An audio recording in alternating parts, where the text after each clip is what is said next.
आदाब, मैं फारूक सैयद।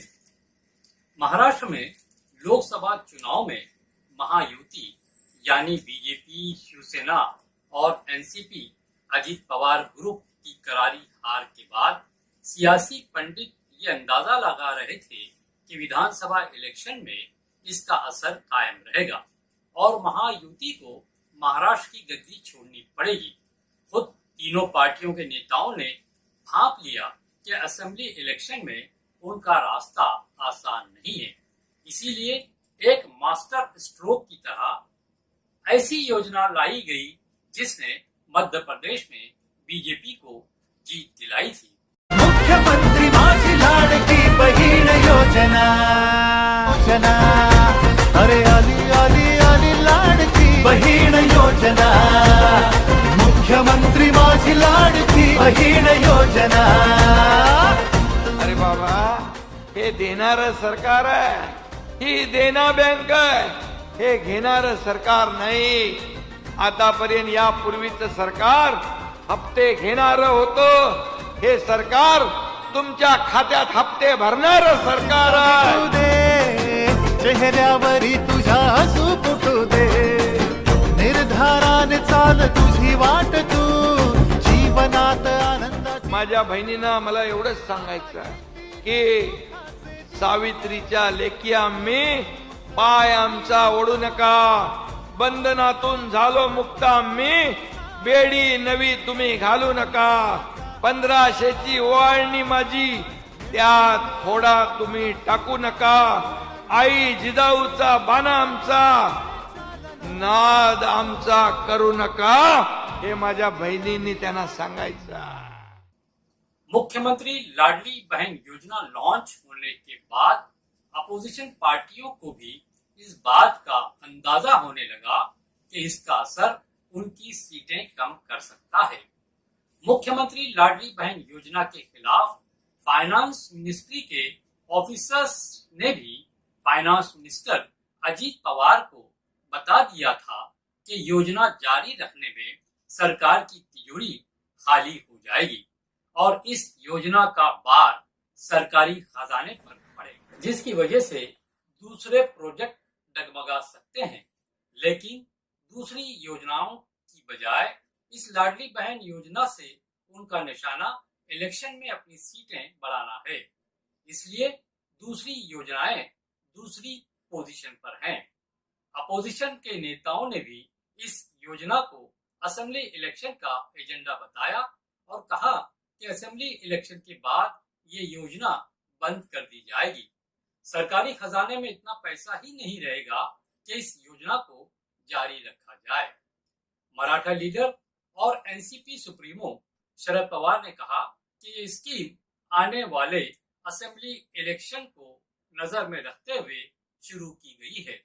उन्होंने कहा कि अफवाहें हैं कि इलेक्शन खत्म होने के बाद स्कीम को वापस लिया जाएगा। उद्धव ठाकरे का कहना है कि इससे मुस्लिम वोटर्स उनसे नहीं जुड़ेंगे, जबकि इसका सीधा असर मुस्लिम वोटर्स पर भी पड़ सकता है। मुस्लिम वोटर्स का अंदाजा इस बात से लगाया जा सकता है कि इस वक्त महाराष्ट्र में मुसलमानों की आबादी लगभग 12% समझी जाती है। 2024 के लोकसभा इलेक्शन में 3% से भी कम मुसलमानों ने महायुति को वोट दिया। वहीं दूसरी तरफ इंडिया अलायंस को 95% से भी ज्यादा मुस्लिम वोट मिले।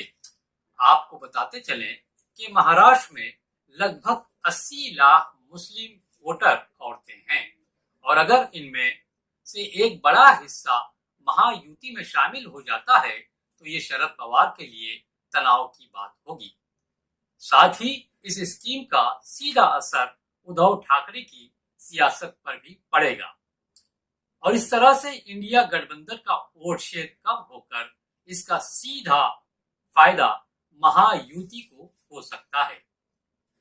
हर रोज नए नए सर्वे सामने आ रहे हैं और महाराष्ट्र की सियासत में हलचल मचा रहे हैं, लेकिन ये भी सच है कि इन सर्वे में दिन ब दिन महायुति को फायदा मिलता दिखाई दे रहा है।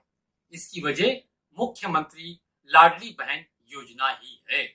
अब सवाल ये है कि क्या लाडली बहन योजना इंडिया गठबंधन के जोर को कम कर देगी, जिसकी वजह से वो महाराष्ट्र में लोकसभा में महायुति से आगे निकल गई थी। क्या संविधान बचाओ का नारा इस बार काम नहीं आएगा?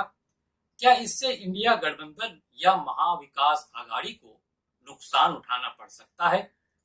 इसका दूसरा पॉइंट यह है कि संविधान बचाओ के नाम पर और मुसलमानों पर मोदी सरकार या हिंदुत्ववादियों के जरिए परेशान किए जाने वाली अलग अलग कार्रवाइयों के खिलाफ मुसलमानों ने एकजुट होकर इंडिया गठबंधन को वोट दिया था, जैसा कि हम शुरू में बता चुके हैं। क्या अब इस वोट बैंक में सेंध लग चुकी है? यह सवाल इसलिए पैदा हो रहा है कि जिस तरह महायुति सरकार ने लाडली बहन योजना लाकर एक तरह से महाराष्ट्र की मुस्लिम आबादी के वोट बैंक को अपनी तरफ करने की कोशिश कर रही है। ज्यादातर बेरोजगार या कम पढ़े लिखे नौजवान अपनी पहचान बनाने के लिए किसी न किसी पार्टी के साथ जुड़ जाते हैं, पार्टी का वर्कर बनते हैं। कोई युवा नेता, कोई साहब का असिस्टेंट, कोई साहब का लाडला, कोई सिर्फ वर्कर और कोई शाखा या वार्ड का सदर बन जाता है। लेकिन हकीकत यह है कि वो वार्ड अध्यक्ष न होकर सिर्फ वार्ड बॉय ही समझा जाता है। इनमें मुस्लिम बेरोजगार नौजवानों की तादाद भी बहुत ज्यादा है। लोकसभा इलेक्शन में मुस्लिम वोटों ने बाजी को पलटने में अहम रोल अदा किया था। महाराष्ट्र का पूरा सियासी खेल मुस्लिम वोट की ताकत पर ही टिका रहा। यही वजह है कि अब लाडली बहन योजना के जरिए मुस्लिम वोटर्स पर सेंध लगाने की कोशिश की जाएगी या इस ताकत को किसी तरह से तोड़ने की कोशिश की जाएगी। इन बेरोजगार मुस्लिम नौजवानों का कोई सियासी एजेंडा नहीं होता, न उन्हें देश की सियासत की सूझबूझ होती है और न ही अपने फ्यूचर की। लेकिन साहब के हुक्म पर किसी से भी लड़ने झगड़ने के लिए तैयार रहते हैं।